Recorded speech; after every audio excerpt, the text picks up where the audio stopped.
لبیک یا حسین لبیک یا حسین اعوذ باللہ السمیع العلیم من الشیطان اللعین الرجیم بسم اللہ الرحمن الرحیم الحمد للہ رب العالمین والصلاة والسلام علی اشرف الانبیاء والمرسلین سیدنا و نبینا و شفیعنا ابی القاسم محمد وَإِلَى بَيْتِهِ الطَّيِّبِينَ الطَّاهِرِينَ الْمَعْصُومِينَ الْمَظْلُومِينَ وَرَحْمَةُ اللَّهِ عَلَىٰ أَعْدَائِهِمْ أَجْمَعِينَ أما بعد فقد قال الله سبحانه في كتابه المبين وقوله الحق بسم الله الرحمن الرحيم ليس البر أن تولوا وجوهكم قبل المشرق والمغرب ولكن البر من آمن بالله واليوم الآخر والملائكة والكتاب والنبيين صلوات محمد عليه.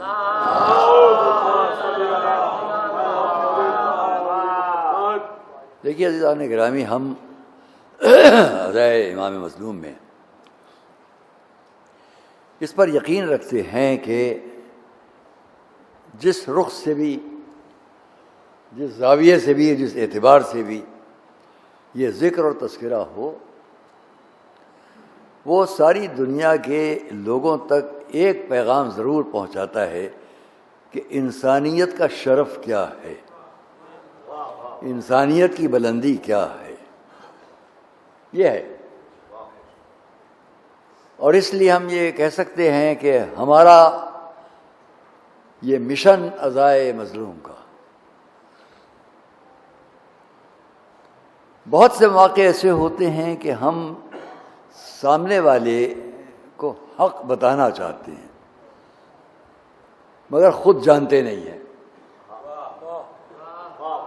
خود واقف ہی نہیں ہوتے کہ حق ہے کیا، مگر دوسرے کو قائل کرنا چاہتے ہیں. ساری دنیا میں اکیلا مشن حسینیت ایسا ہے کہ جس کا چاہنے والا ہر جگہ جانتا ہے کہ حق کیا ہے. صلوات محمد علیہ محمد.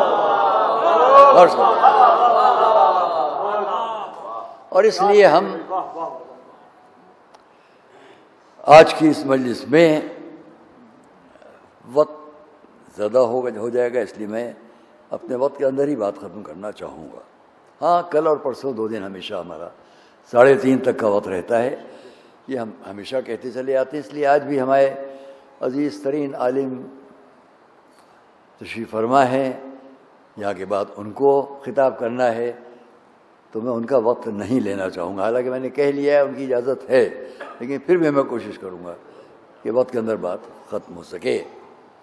تو اس لیے جو مجھے بیان کرنا تھا اس کو بدلے دیتا ہوں، دوسری چیز بیان کروں گا، وہ بھی آپ کے لیے بہت کافی ہوگی انشاءاللہ. ایک صلوات بھیجیں محمود علیہ.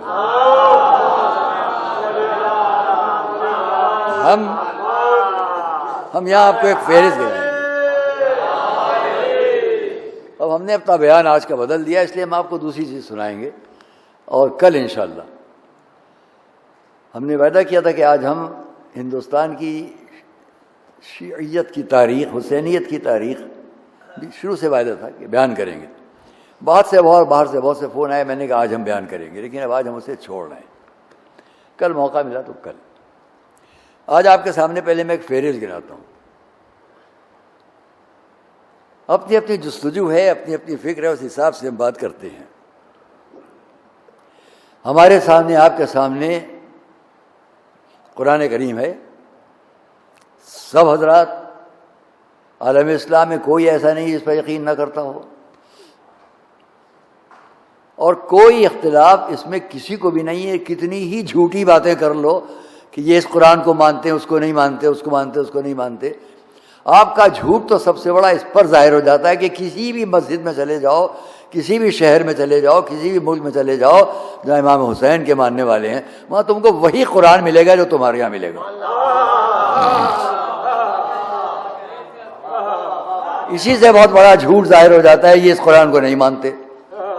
ہمیں جو نہیں مانتا ہے اس کو ہم کب مانتے ہیں؟ جو اس قرآن کو نہیں مانتا اسے ہم کب مانتے ہیں؟ صلوات محمد علیہ.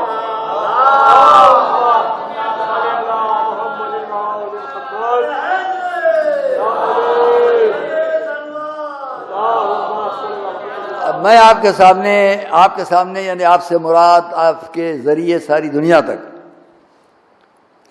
قرآن کریم کے سوروں کے نام پڑھنے جا رہا ہوں. لکھ کے لایا ہوں تاکہ ترتیب بدلنے نہ پائے. سورہ الحمد ہے, سورہ الانعام. اچھا, ان میں سے ہر سورہ کے اندر کیا کیا ہے اگر وہ میں پڑھوں تو اشرے چاہیے, اس کو نہیں بیان کرنا ہے, بخالی نام. سورہ الانعام, الانعام. سورہ الاعراف کچھ انگلیوں میں گنتے جائیے گا. یونس, ہود, یوسف, ابراہیم, مریم, الانبیاء, پہلے والے چھوڑ رہا ہوں, لقمان, نوح, اب پھر سے اوپر سے آ رہا ہوں, یوسف, ابراہیم, الحجر, النمل, بنی اسرائیل, الکہف, مریم, طٰہٰ, الانبیاء, المومنون, الفرقان, الشعراء, النحل, القصص, العنکبوت, الروم, لقمان, السجدہ, سبا, فاطر, یاسین, الصافات, صاد, الزمر, المومن, الحامیم, سجدہ, الشورى, زخرف, الدخان, الجاثیہ, الاحقاف, قاف, الزاریات, الطور, النجم, القمر, الواقعہ, الملک,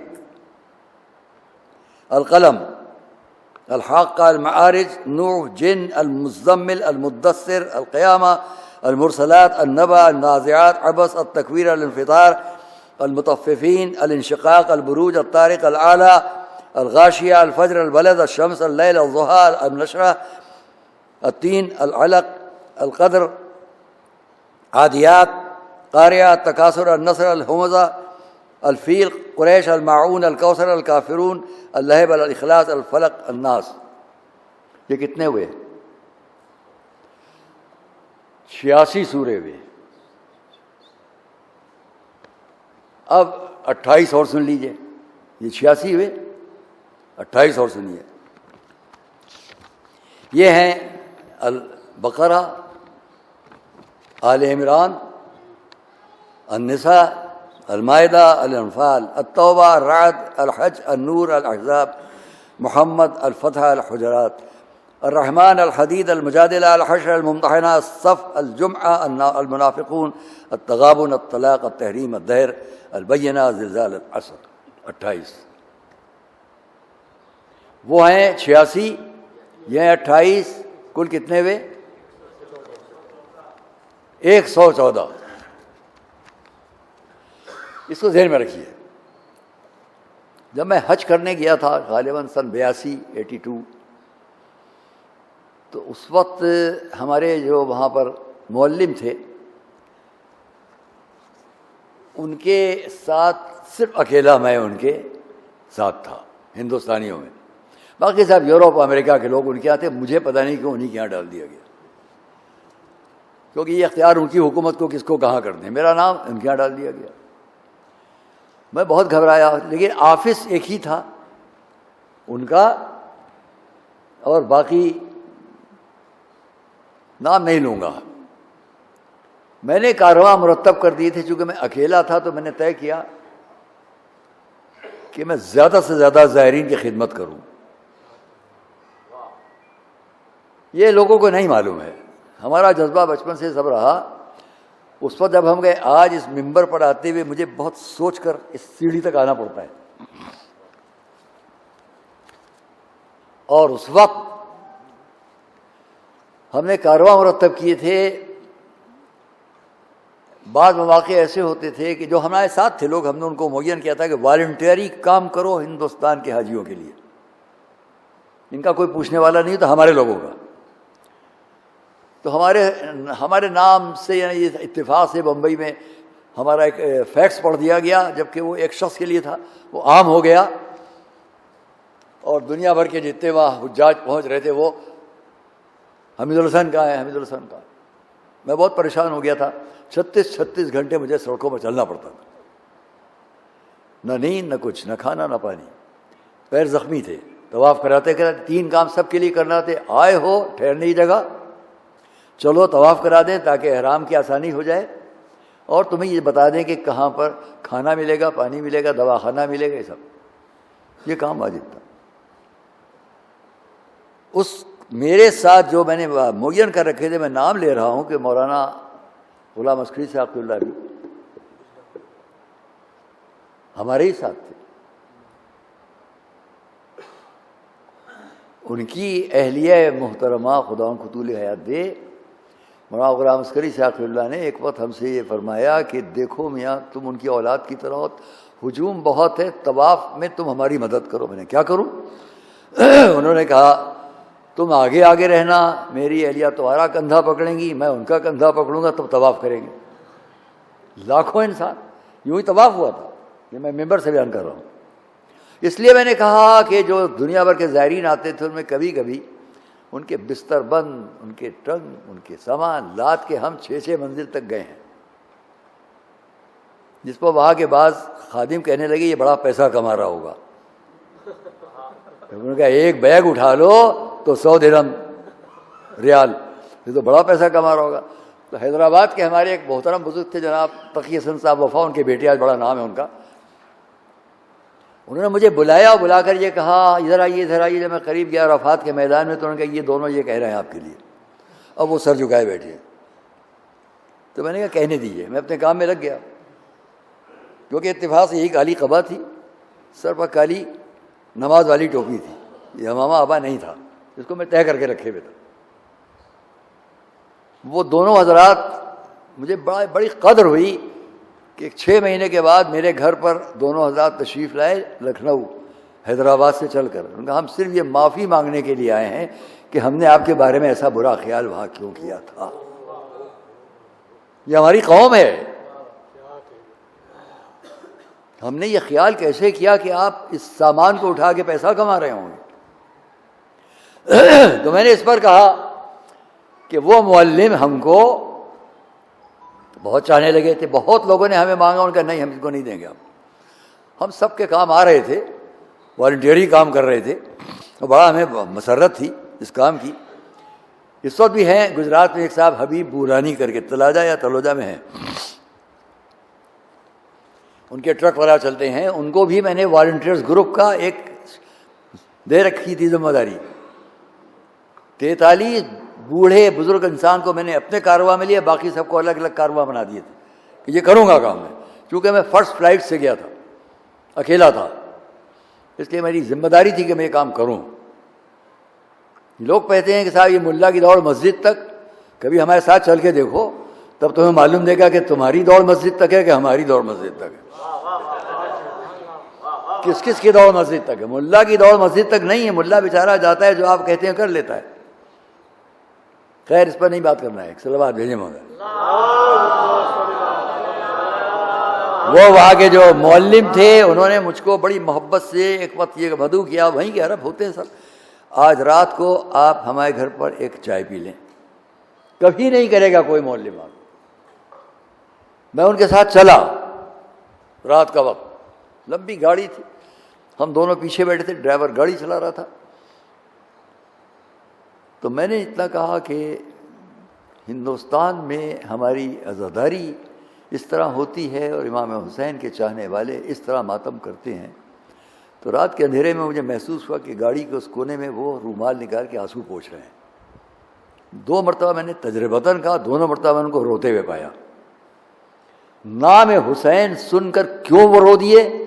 لیکن تڑپتے تھے کہ کہیں ہم کو یہ بھی ذکر سننے کو مل جائے۔ آپ خوش قسمت ہیں کہ رات دن آپ اس ذکر کو کر سکتے ہیں۔ پھر وہ گزرے ایک راستے میں، اس لیے میرے اس موضوع کے اندر ہے، پھر وہ مجھ کو ایک جگہ سے لے کر گزرے، گاڑی سلو کروائی آہستہ، کہا یہ سامنے صاحب دیکھ رہے ہیں، بس سنیے، یہ جگہ آپ دیکھ رہے ہیں؟ میں نے کہا ہاں۔ کہنے آپ کو میں اسی لیے لے کے نکلا ہوں کہ مختلف جگہیں دکھاؤں۔ پھر بعد میں اپنے گھر تک لے گئے، چائے پانی یہ سب ہوا، لیکن بیچ میں کئی جگہوں کو وہ جگہ انہوں نے دکھلائی مجھ کو، اور کہا ھذا بیت خدیجہ، یہ حضرت خدیجہ کا گھر ہے۔ پھر کہا ہماری گورنمنٹ نے، انہوں نے تعریف کی اپنے گورنمنٹ کے بارے میں کہ ہماری گورنمنٹ نے اس گھر کے چاروں طرف لوگوں کی طہارت کے لیے کوئی جگہ نہیں بنائی ہے، اس کو لائبریری قرار دیا ہے، اور اس کے چاروں طرف پابندی ہے کوئی شخص اگر طہارت اسے کرنا ہے کہیں اور جائے۔ کیا مقصد؟ یہاں پر گرد و پیش میں بھی کہیں پر بھی نجاست کا کوئی قطرہ آنے نہ پائے۔ تو اس گھر کو لائبریری بنا دیا گیا ہے، اور یہ میں نے دیکھا وہاں کہ تمام تاریخی جگہوں میں مسجدیں بنا دی گئی ہیں، چھوٹی سی مسجد، یہ گھر وہ بیان کر رہا ہے، میری آنکھوں دیکھا، کانوں سنا، آپ سے بیان کر رہا ہوں۔ پھر انہوں نے کہا کہ کیوں اس کا اہتمام اس گورنمنٹ نے اتنا کیا ہے؟ صرف اس لیے کہ یہاں پر قرآن نازل ہوتا تھا۔ پڑھیں صلوات محمد علیہ۔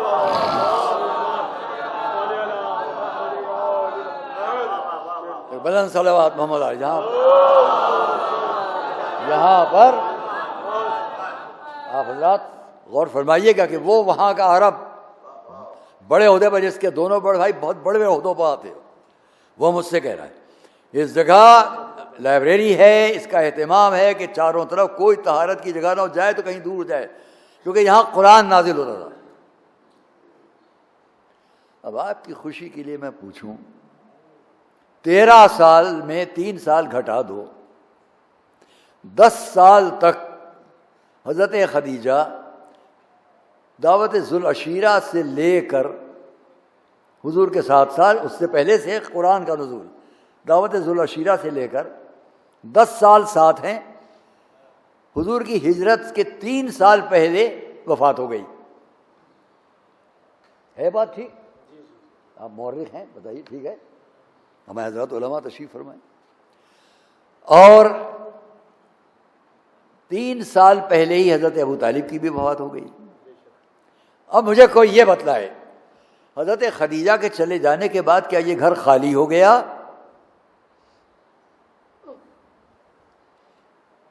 ہم اور آپ یقین کر سکتے ہیں حضرت خدیجہ کی وفات کے بعد وہی گھر 3 سال مزید اور رسول کے ساتھ ساتھ رہا، اور اب اس گھر میں خالی اب حضرت خدیجہ تو نہیں ہے مگر ان کی بیٹی تو ہے، بیٹی تو ہے۔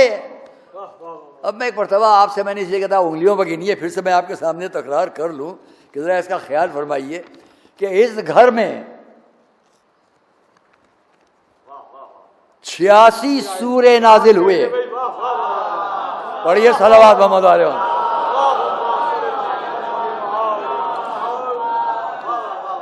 اس گھر میں 86 سورے نازل ہوئے،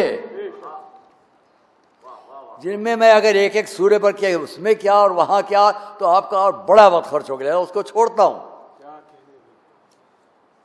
اور جب حضور نے ہجرت فرما لی، مدینے آ گئے، جو مکے والا مکان تھا اس کو میں نے تاریخوں میں دیکھا، یہاں سے نہیں، اپنی تاریخوں سے نہیں، جو ریاض میں چھپی ہوئی، سعودی عرب میں چھپی ہوئی تاریخیں، ان میں پڑھا کہ اس گھر کا نام کیا ہے، جہاں حضرت خدیجہ ہماری آپ کی شہزادی، خود حضور، اتنا قرآن 86 سورے قرآن کے جہاں نازل ہوئے ہوں، اس گھر کا نام کیا پڑا؟ دیکھیے، پھر میں سوال کروں گا اپنے بچوں کو، جہاں تک آواز جائے وہاں تک بات بتلانے کے لیے، خالی سمجھانے کے لیے بعض حضرات کو، خانہ کعبہ کا نام کیا ہے؟ خانہ کعبہ، اس کا نام کیا ہے؟ قبلہ تو سبھی ہیں، اب ہر طرح ہر روز تھوڑی آپ کامیاب ہو جائیں گے، آپ دیر ماننے میں خوش ہو رہا ہوں ماشاء اللہ آپ نے، ہاں یہ تھوڑی کہ آپ ہر روز ہم کو، اس دن ماشاء اللہ آپ نے بہت اچھا۔ اس کا نام ہے قبہ آدم۔ قبہ کہتے ہیں لائٹ ہاؤس کو، سمندر میں جہاز چلیں ادھر نہ جانا، وہ لائٹ چمک رہی ہے جگہ جگہ جگہ، ادھر پہاڑیاں ہیں ٹکراؤ گے ختم ہو جاؤ گے،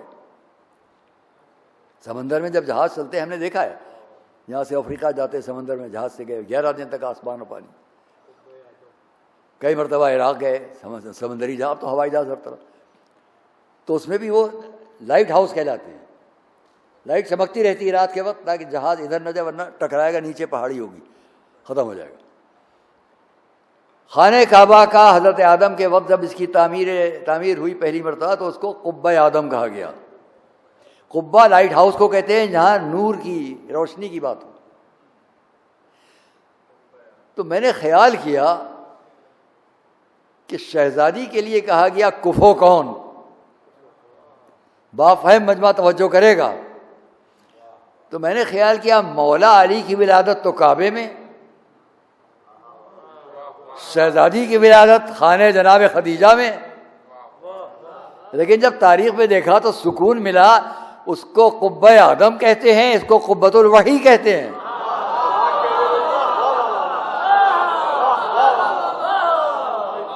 صلوات محمد وآل محمد۔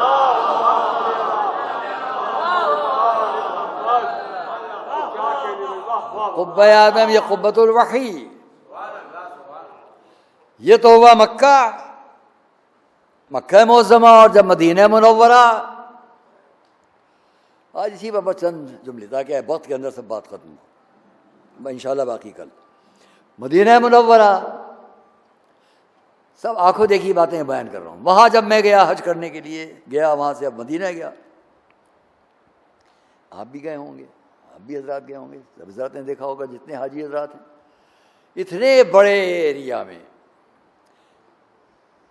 جہاں سے آپ سیدھے قبر رسول تک، قبر حضور تک پہنچتے ہیں۔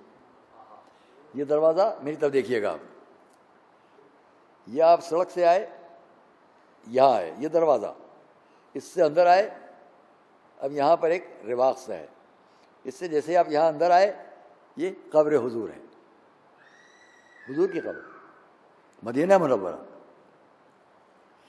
جیسے ہی آپ آئے، اس کا نام کیا ہے؟ ہر دروازے کا نام ہے وہاں، اس دروازے کا نام ابھی بیان کرتا ہوں، جو بالکل سامنے بلا تشبیہ قبر رسول۔ یہ آئے، یہ اندر داخل ہوئے، یہ رواق، یہ سامنے قبر۔ اس دروازے کا نام کیا ہے؟ سامنے قبر حضور پر جو ایک دروازہ لگا ہوا ہے یا کھڑکی لگی ہوئی ہے جس میں تالے پڑے ہوئے، وہاں جو محافظ فوجی ڈریس میں کھڑا ہوا تھا، میں نے اس سے پوچھا یہ اس پر قفل کیوں پڑے ہوئے ہیں؟ بہت بڑے ایریا میں حضور کی زری ہے، ادھر سے آپ طواف کرتے کرتے کرتے کرتے ادھر تک آئیں گے کافی وقت لگے گا، یا ادھر سے آپ جائیں گے ادھر آئیں گے کافی وقت لگے گا۔ یہ میں کسی مسئلے سے کہہ رہا ہوں، ادھر سے گئے ہم، یہ چلتے چلے گئے، پھر ادھر گئے، جتنا بڑا یہ آپ کا ہال ہے، اندر کے کمرے ملا کے اتنی بڑی وہ جگہ ہے، وہاں سے آپ چلے، وہاں گئے، تب اس رواق پہ آ جائیں گے۔ یہ بھی ذہن میں رکھیے گا نقشہ، میں بھی کچھ کہوں شاید۔ خیر، تو میں جب آیا مدینے اور میں وہاں گیا، ایک مرتبہ حج کرنے گیا، ایک مرتبہ عمرہ کرنے گیا، جب عمرہ کرنے کے لیے گیا تب مجھے موقع ملا تھا، سناٹا تھا، تو میں نے اس سے پوچھا، جو وہاں پر محافظ کھڑا رہتا ہے تاکہ آپ چھونے نہ پائیں، قبر کو بوسہ نہ دے لیں کہیں، چھو نہ لیں کہیں، کوئی مراد نہ مان لیں، ایسا بدعت ہے، مت کیجیے گا، بہت بدعت ہے۔ اب آپ تو میری نام منسوب کر دیں گے، آپ کا سناٹا یہ بتا رہا ہے کہ آپ نے یقین کر لیا کہ میں نے ایسا کہا۔ صلوات پڑھے ہمارے سب۔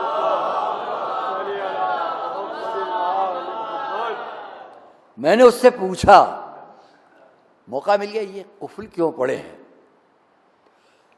تو اس نے کہا ھذا بیت فاطمہ رضی اللہ تعالی عنہا۔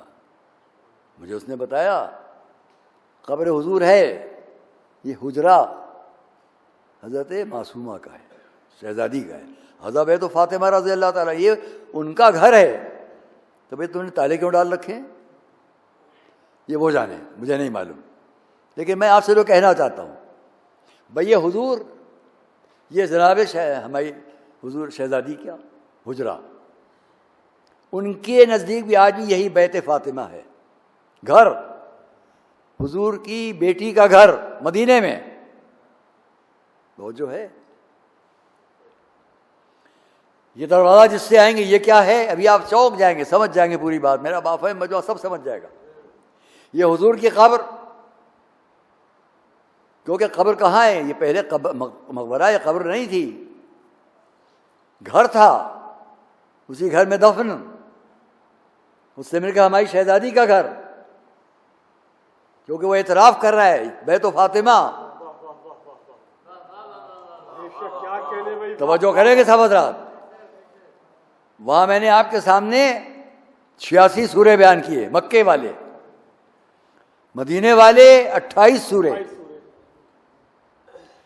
جب اس دروازے سے جس سے میں آیا تھا، جس سے فوراً سامنے یہ قبر مطہر، اس دروازے میں کیا نام ہے؟ باب جبریل۔ بات سمجھ میں آئی نہیں آئی؟ یا 2 بجے کے حساب سے سو رہے ہیں لوگ؟ یہ ہے باب جبریل، یہ جناب معصومہ کا گھر، اور یہ ہے وہ گھر جس میں حضور پر وحی آتی تھی۔ اب پہچان لو کہ جبریل یہ آئے، یہ وحی پہنچا، یہ واپس گئے۔ یہ 86 سورے کے بعد 28 سورے بھی اسی گھر میں آئے جہاں شہزادی تھیں۔ اب تو پہچانو کہ مکے سے مدینے تک سارا قرآن جس گھر میں آیا ہو وہاں طہارت کیسے نہ ہوگی؟ صلوات محمد وآل محمد پر۔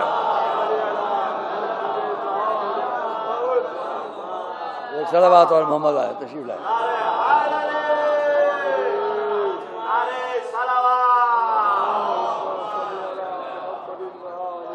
تشریف لائے قبلہ۔ کیسے نہ ہوگی عزیزان گرامی؟ میں نے اس کو کبھی آپ کے سامنے پڑھا ہے، دوہرا دوں تاکہ آپ کو پورا یقین آ جائے بات کیسی ہے۔ ایک واعظ خراسانی تھے، خراسان کے ایک واعظ تھے، ان کا بڑا نام تھا، ان کی کتاب بھی ہے، اس کے اندر انہوں نے واقعہ لکھا ہے کہ میں ممبر سے واعظ کہتا رہتا تھا، ایک مرتبہ میں بڑی مشکل میں پھنس گیا۔ مشکل یہ پیش آ گئی کہ واعظ کے درمیان مجمع سے ایک نوجوان نے کھڑے ہو کے سوال کر لیا، آپ نے ابھی ابھی یہ تو بیان کیا کہ رسول پر 12,000 دفعہ جبرائیل آئے، مولا علی پر کتنی بار آئے؟ اب یہ بڑے پریشان ہوئے کہ اب کیا کہوں، تو انہوں نے کہا برجستہ میرے ذہن میں آیا، میں نے کہا 24,000 دفعہ۔ اس نے کہا دلیل کیا ہے؟ کہا رسول نے فرمایا انا مدینۃ العلم وعلی بابھا، دروازے سے ایک دفعہ آئے، 2 دفعہ واپس گئے۔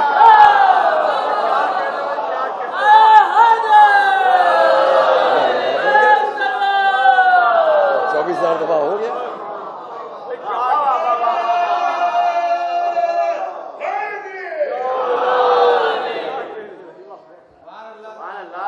میں نے اس لیے کہا کہ وحی و الہام کا سلسلہ، ٹھیک ہے یہ آیت وہاں آئی، وہ آیت وہاں آئی، وہ آیت وہاں آئی، لیکن مجموعی طور پر جب سوروں کی تلاش میں جاؤ گے تو یا مکے میں وہ گھر ملے گا یا مدینے میں یہ گھر ملے گا۔ بس عزیزان، آج مجھے اس سے آگے آپ سے نہیں کہنا ہے تاکہ میں اپنے وقت کے اندر آج بھی گفتگو ختم کروں، حالانکہ میں نے اجازت لی ہے، مگر پھر بھی کیونکہ باقی کچھ باتیں کل کہوں گا، وعدہ ہے میرا انشاءاللہ کل یہ بیچ میں کہہ لوں کہ عزاداری کا موضوع ہمارے اور آپ کے درمیان 50 سال کی بات نہیں ہے، 100 سال کی بات نہیں ہے، 1000 سال کی بات نہیں ہے۔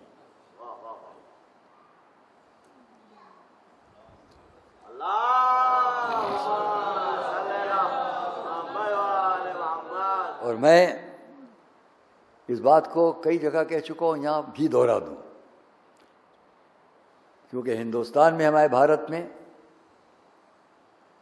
تمام قوموں تک یہ عزاداری کا سلسلہ ہے، اور میں اس کو کہتا ہوں بڑی اعتبار اور اعتماد کے ساتھ، بڑے اعتبار کے ساتھ۔ کوئی یہ نہ سمجھے کہ عزاداری ہم نے قائم کر دی، کوئی یہ نہ سوچے کہ عزاداری حمید الحسن صاحب کے باپ دادا نے قائم کر لی، ایسا نہیں ہے۔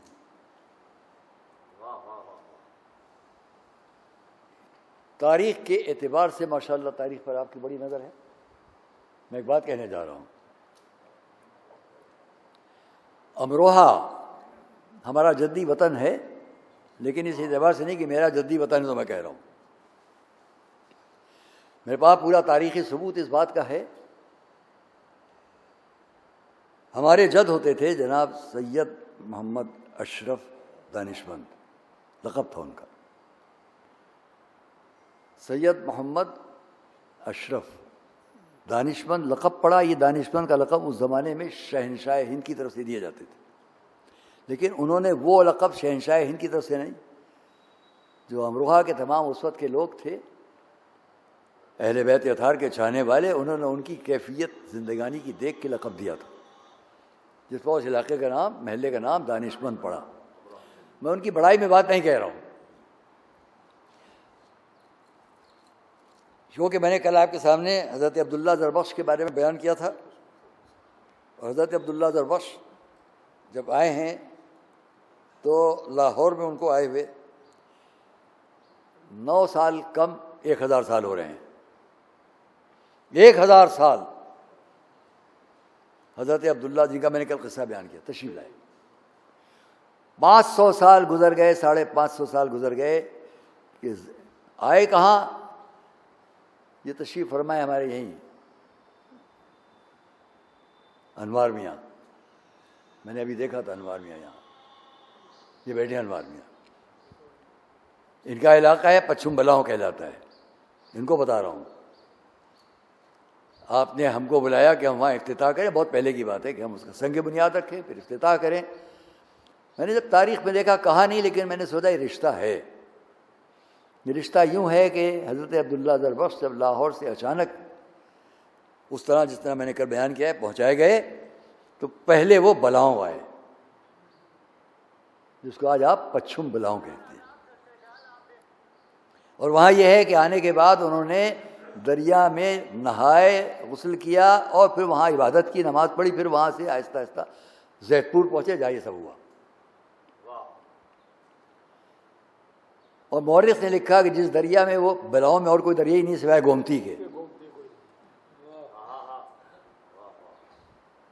تو یہ میں نے اس لیے کہا کہ وہ آ گئے تھے 1000 سال پہلے، تقریباً 500 سال گزر گئے کہ ان کے بیٹے سید محمود اشرف، اخلاف میں سید محمد اشرف، ان کے بیٹے سید محمود اشرف۔ اور میں اس تاریخ کو اور بیان کو بہت وقت صرف ہو نانے کے دن نکل جائے، اس لیے بس اتنا چند جملے۔ سر سید احمد خان کا پورا شجرہ میرے پاس ہے، جب کہیں سنا دوں، وہ بھی اسی سے ہیں۔ اور عزاداری پر بات ہو رہی ہے، ان شخصیتوں پر نہیں۔ سید عبداللہ زربخش کے اخلاف میں سید محمد اشرف، جن کا لقب زبدۃ الفضلاء، سید العلماء، اس زمانے کے 400 سال 450 سال پہلے کے حاجی اور زائر، اس وقت آسان تھا حج کرنا۔ ان کے بیٹے جو تھے وہ 7 دفعہ اس زمانے میں حج کیا انہوں نے، اور ان کے بیٹے کا نام تھا سید محمود ابن سید محمد اشرف۔ میں نے اس لیے کہا حضرت سید محمد اشرف دانشمند کے بیٹے سید محمود اشرف کی شادی سنبھل میں سید تاج الدین تھے، ان کی بیٹی فیروزہ خاتون سے ہوئی۔ بہت عبادت گزار، لائق احترام، ہر طرف ان کا احترام تھا۔ نیٹور سے امروہہ آ کر آباد کیا جناب سید محمد اشرف صاحب نے، اور جو گھر وہاں کے علماء، ادبا، دوسرے لوگ، مومنین، چونکہ خاندان وہاں بہت پہلے سے آباد تھا حضرت شاہ ولایت کا، ان سے متعلق باتیں ایسی بیان کروں پھر بہت وقت صرف ہوگا۔ وہاں ہم آغا موسوی، خدا ان کو لمبی زندگی طول حیات اس وقت بھی ہیں، وہ اور آغا حکیم کے فرزند جو شہید کر دیے گئے سوڈان میں، ہم سب کے سب ایک ساتھ وہاں پہنچے تھے، تینوں آدمی دربار شاہ ولایت، اور پھر انہوں نے بچھو کو ہاتھ پر لیا اور کیا مجال جو کہیں وہ ڈنگ مار دی، گر جاتا تھا وہ اٹھا کے اپنے ہاتھ پر لیتے تھے. جن کے بیٹے چھوٹے بھائی تھے سید باقر الحکیم اور ان کے چھوٹے بیٹے سید ذکی الحکیم، جن کے بیٹے آج پورے عراق پر حکومت کر رہے ہیں. اس وقت میں نے اس لیے عرض کیا کہ امروہہ، اس امروہے میں ان کو سید محمد اشرف، ان کے بیٹے سید محمود اشرف، سید محمد اشرف کو ایک جگہ انہوں نے خریدنا چاہی، انہوں نے خرید لی وہ جگہ، اس کے پیسے وہاں کے جو چاروں طرف پیر حضرات رہتے تھے ان سے زمین لے لی. اس زمین پر جب اپنا مکان بنایا اس کا تاریخی نام رکھا دارالخیر. دارالخیر کی تاریخ اگر آپ نکال لیں گے تو تقریباً 491 سال آج کے وقت سے ہوگی. 391 سال ہوگی. یہ 391 سال پہلے حضرت محمود اشرف اس مکان میں آباد ہوئے. حضرت سید محمد اشرف کی جو بہو آئیں سید تاج الدین سنبھلی کی بیٹی، وہ بھی بڑے عالم تھے، ان کی بیٹی فیروزہ خاتون، بس سن لیے بات ختم کر رہا ہوں، بہت عابدہ، بہت زاہدہ، بڑا ان کا ہر طرف نام تھا، عزت و شرف تھی کی بات تھی ان کے لیے فیروزہ خاتون کی. سید محمد تاج الدین سنبھل کے رہنے والے، آج بھی سنبھلی لوگ اس پر فخر کریں کہ ان کی بیٹی بہو تھی جو امروہہ پہنچی. ان کا شرف کیا تھا، ان کا علم و فضل اور عبادت اور زہد اتنا تھا کہ دنیا کے لوگ ان سے اپنے لیے دعائیں چاہتے تھے. اور اس لیے تاریخ کا یہ فقرہ ہے کہ شہنشاہ ہند کی زوجہ نور جہاں بھی ان کی عقیدت مندوں میں تھی. پڑھیے صلوات محمد والے. ان کے، میں یوں ہی نہیں کہہ رہا ہوں، سب تاریخ میں لکھا بتا رہا ہوں، ان کے عقیدت مندوں میں نور جہاں تھی. اور اس عقیدت کا نتیجہ یہ تھا کہ ان اطراف میں جو عزاداری خاموشی کے ساتھ ہوتی تھی پورے علانیہ طور پر ہونے لگی. نام حسین ہر جگہ آج بلند پیمانے پر ہو رہا ہے تو 500 سال سے ہو رہا ہے، 100-200 سال سے نہیں ہو رہا ہے. صلوات پڑھے محمد والے.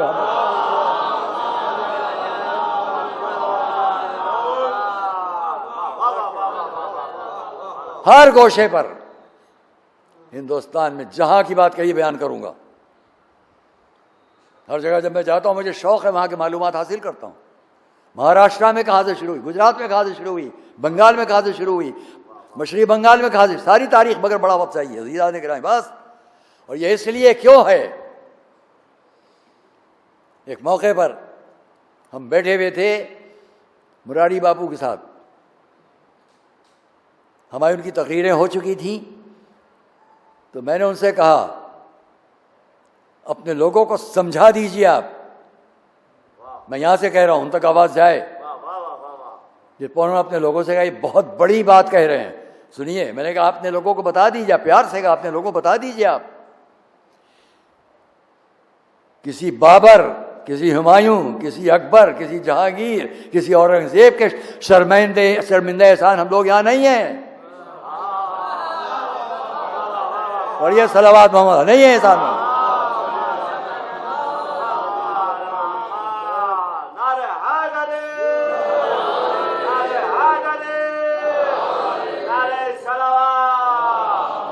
کل میں انشاءاللہ ہمیشہ وقت لیتا ہوں تھوڑی دیر آپ کے سامنے اس تاریخ کو نازمیہ کے حساب سے بیان کروں گا. اس وقت ہمارے سامنے یہ سب آفتاب و مہتاب، یہ ہماری دین و ملت کے ذمہ داران حجت الاسلام مولانا افتخاری صاحب، ہمارے جناب باقری صاحب، حسنین باقری صاحب حجت الاسلام المسلمین، یہ حجت الاسلام جناب مولانا حیدر حسن صاحب، یہ پرنسپل نازمیہ کالی حجت الاسلام مولانا فرید الحسن صاحب، یہ حجت الاسلام مولانا علی رضا صاحب، یہ بیٹھے ہیں سامنے حجت الاسلام جناب مولانا ایمان احمد صاحب. خالی نظروں کے سامنے وہ ہے، یہ بیٹھے ہیں، میں سادے لباس میں بیٹھے ہیں ماشاءاللہ. یہ سب وہ ہیں جو نہ جانے کتنوں کو پڑھائیں. سمجھیے قدر و منزلت ان کی، کتنوں کو پڑھائیں. سب باہر کے پڑھے ہوئے ہیں اور سب علم و فضل میں. مولانا ظہیر افتخاری صاحب کہاں نہیں ان کا نام ہے پوری دنیا میں. اصلاح کے ذریعے کہاں نہیں نام ہے جناب حسن باقی جان کے پورے خاندان کا. ساری دنیا کے سفر کیے ہوئے لوگ, لیکن یہ کہیں بھی اپنی علمیت پر ناز اور فخر نہیں کرتے ہیں.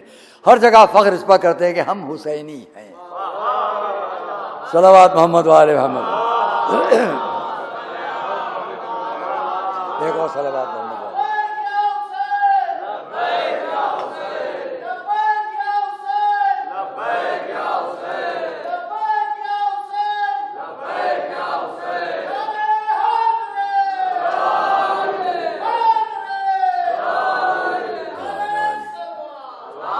ہم نے جو کہا مراری بابو سے دوہرا دیں. آپ اس 500 سال پرانی تاریخ پر بات کرتے ہیں. ہندوستان میں ان کو تو بھول جائیے جو محمود غزنوی وغیرہ ہے یا محمد بن قاسم آیا, وہ یہاں دین پھیلانے والا نہیں تھا. محمد بن قاسم مت مرغوب ہوئیے گا کہ آیا قلعہ بنا لیا. ہمیں تمہارا والا آتا ہے تو قلعہ بنا آتا ہے, ہمارا والا آتا ہے تو امام باڑہ بناتا ہے. فرق ہے. اور اس لیے عزیزان گرامی, میں نے ان سے کہا ان سب سے بتا دیجئے یہاں کی ہندوستان کی تاریخ ہماری آمد کی 500 سال پہلے سے نہیں ہے. 300 سال اور اوپر جائیے, یہ 500 سال والے وہاں سر جھکاتے ہوئے دکھائی دیں گے. 300 سال اور اوپر جائیے تب جہاں شہنشاہیت کا وجود نہیں ہے وہاں ہے شاہ ہست حسین, بادشاہ ہست حسین. اس سے بھی 200 سال اور اوپر چلے جائیے. تو میں نے کہا ان سے, نام لے رہا ہوں, بہت اچھے انسان ہیں مراری باپو, بہت محبت دیتے ہیں مجھ کو بھی. میں نے ان سے کہا, آپ نے سنا ہوگا علی علی یا مولا علی مولا علی, سب نے سنا ہے پوری دنیا نے. ہماری موجودگی میں پڑھا تھا, فرید میاں بھی تھے. تو ہم نے وہاں ان سے یہ کہا 1000 سال سے اوپر کی تاریخ تک چلے جائیے آپ. آج بھی 1000 سال سے یہ سامنے بیٹھا ہوا ہے تقوی. ایک صاحب اور میرے ساتھ وہاں بیٹھے تھے, میں نے کہا یہ بیٹھے ہیں نقوی. ایک اور صاحب بیٹھے تھے بمبئی سے آئے تھے مولانا, میں نے کہا یہ نقوی. میں نے کہا یہ حسنی حسینی نقوی تقوی زیدی موسوی عابدی یہ سب ہندوستان میں کب سے ہیں. ہمدانی قبیلہ سب سے پہلے آیا کشمیر میں. میں نے کہا یہ سینکڑوں سال سے 1000 سال سے جو یہاں سادات ہیں, سنیے کہ جملہ بہت قدر کی انہوں نے میرے جملے کی. میں نے کہا یہ جو ہندوستان میں سادات ہیں, تاریخ شیعیت فرمائش تھی آپ کی, یہ جو ہندوستان میں سادات ہیں یہ آج بھی نقوی تقوی موسوی کاظمی رضوی سب ایک ہی ہے. عابدی حسنی حسینی باقری یہ سب کیا ہے بھائی. میں نے ان سے کہا اگر آپ لوگ اس شہنشاہیت کے زیر اثر ہوتے تو آج یہاں نہ کوئی تقوی ہوتا نہ نقوی ہوتا. ان میں سے کوئی واجپئی ہوتا, کوئی اگروال ہوتا, کوئی سنگھ ہوتا, کوئی کچھ ہوتا. ہمارے ناموں کا نہ بدلنا اس بات کی دلیل ہے کہ آپ نے محبت دی تھی, محبت رہی, محبت ہے. صلوات محمد وآل محمد پر.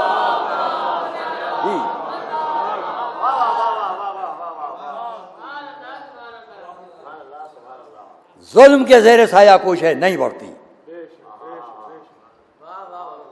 ظلم ہمیشہ شکست کھاتا ہے. ظلم کے اندھیرے ختم ہوتے ہیں جب حق کی روشنی بلند ہوتی ہے. اور کربلا میں میرے اور آپ کے مظلوم امام نے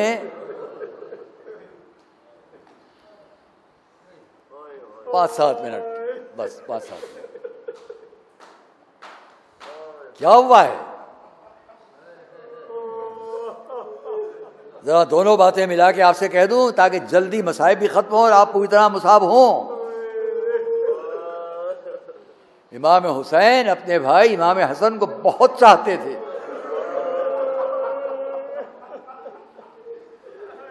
بڑی محبت تھی بھائی بھائی کی.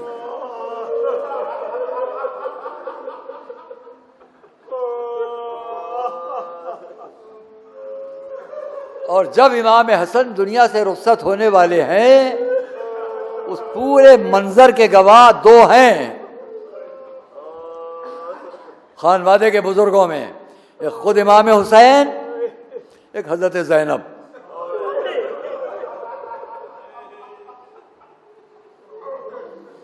اور اس عالم میں خاندان جمع ہے. جب رخصت ہو گئے سب سے امام حسن تو امام حسین آئے. وہ سارے مناظر ہم نہیں بیان کریں گے.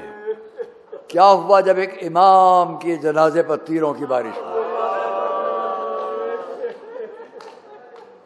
یہاں تک کہ امام نے تابوت کو زمین پر رکھوایا، تیروں کو باہر نکالا. کس دل کے ساتھ نکالا ہوگا کہ بعض روایات بعض تیر جسد مبارک کا پہنچ گئے تھے. اور جب قبر مطہر کے سپرد کر دیا تو امام حسین قبر کے سرانے تشریف فرما ہوئے. سر برہنہ زمین سے خاک اٹھائی، اپنے بھائی کی قبر سے سر پر ڈالی، آواز دی میرے بھیا حسن. لبیک یا حسین، لبیک یا حسین.